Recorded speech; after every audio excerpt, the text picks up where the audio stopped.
বিশ্ব রাজনীতিতে এমন কিছু জায়গা আছে যেগুলো শুধু মানচিত্রের ছোট্ট দাগ নয়, বরং পুরো পৃথিবীর অর্থনীতির শ্বাস প্রশ্বাস। আজ সেই জায়গাগুলোর মধ্যে একটি নতুন করে আলোচনায়, স্ট্রেইট অফ মালাক্কা। কিন্তু কেন মালাক্কা প্রণালীর হঠাৎ এত গুরুত্ব, আর কেন বলা হচ্ছে ইউনাইটেড স্টেটসের পরবর্তী লক্ষ্য হতে পারে এই প্রণালী? ঘটনার শুরুটা কিন্তু অন্য জায়গা, স্ট্রেইট অফ হরমুজ থেকে। এখানে মার্কিন যুক্তরাষ্ট্রের পদক্ষেপ এতটাই অস্পষ্ট ছিল যে ভূরাজনৈতিক বিশ্লেষকরাও বিভ্রান্ত।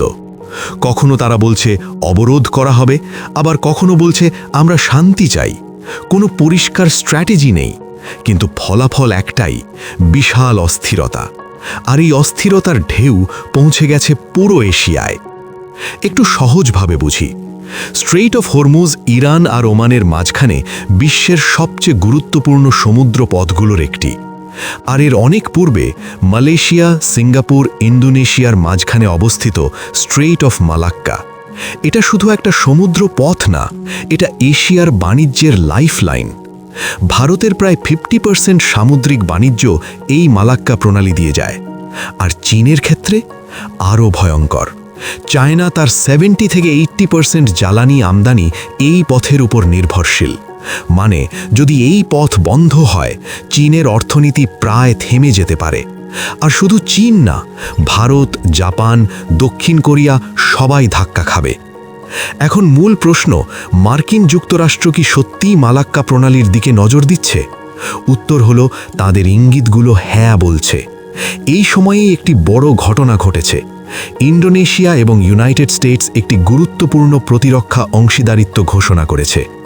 এই চুক্তি অনুযায়ী মার্কিন সামরিক বিমান ইন্দোনেশিয়ার আকাশ সীমা ব্যবহার করতে পারবে, এমন আলোচনা চলছে।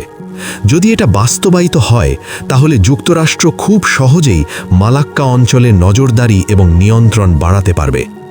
তবে গুরুত্বপূর্ণ বিষয়, ইন্দোনেশিয়া এখনও পুরোপুরি সম্মতি দেয়নি। সবকিছু এখনও আলোচনার মধ্যে। এখানেই গল্পে আসে নতুন টুইস্ট। চীন খুব স্পষ্টভাবে উদ্বেগ প্রকাশ করেছে। চীন সরাসরি ইন্দোনেশিয়াকে সতর্ক করেছে, এমন চুক্তি হলে সম্পর্ক ক্ষতিগ্রস্ত হতে পারে। কারণ চীন জানে মালাক্কা প্রণালী তার এনার্জি লাইফলাইন। পুরো ছবিটা একসাথে দেখলে মার্কিন যুক্তরাষ্ট্র আসলে কি চাইছে। তারা দুটি জায়গায় প্রভাব রাখতে চায়, এক স্ট্রেইট অফ হরমুজ, দুই স্ট্রেইট অফ মালাক্কা।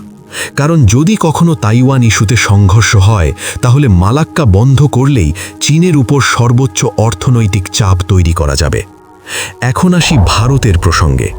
ইন্ডিয়া এই অঞ্চলে নিজের প্রভাব বাড়াতে চাইছে। মার্কিন যুক্তরাষ্ট্রের সাথে একটি বড় ইন্দো প্যাসিফিক চুক্তি নিয়ে আলোচনা চলছে।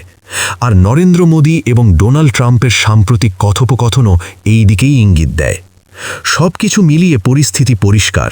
হরমুজে উত্তেজনা, মালাক্কায় সম্ভাব্য নজরদারি, চীনের উদ্বেগ, ভারতের কৌশল। এশিয়ার এই দুই প্রণালী এখন বিশ্ব রাজনীতির কেন্দ্রবিন্দুতে। কিন্তু আসল প্রশ্নটা এখনও বাকি। যদি সত্যিই মালাক্কা প্রণালীকে কেন্দ্র করে বড় কোনো সংঘর্ষ শুরু হয়, তাহলে সবচেয়ে বেশি ক্ষতিগ্রস্ত হবে কে? ভারত, চীন নাকি পুরো বিশ্ব? কমেন্টে আপনার মূল্যবান মতামত জানাতে ভুলবেন না।